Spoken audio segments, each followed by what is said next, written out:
I'll never forget the days of constant email bombardment from my manager. He was notorious for sending dozens of emails every single day. And not just any old messages, these were carefully crafted notes that required his immediate attention. As a supervisor, I was expected to be constantly available, like a personal assistant on demand. And with our trusty BlackBerry phones as the norm back then, I knew he had a foolproof way to ensure I got his emails in a timely manner. Read receipts. Those little green dots were like a Pavlovian trigger for me every time I saw them.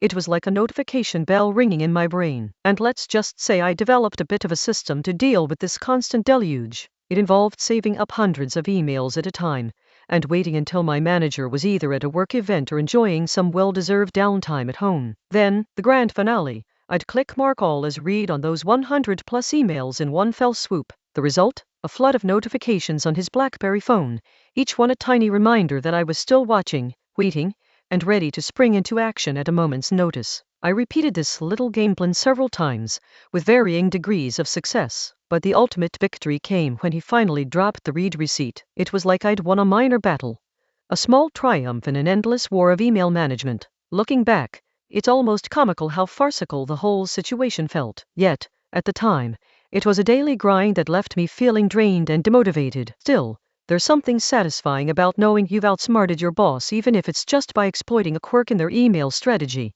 That's my story, one of corporate espionage, read receipts, and the quiet victories that come from knowing how to play the game. If you're like me, who's ever had to deal with an overbearing manager or an excessive workload, I feel your pain. But hey, at least we can laugh about it now, right? What would you do in this situation? Follow for more stories.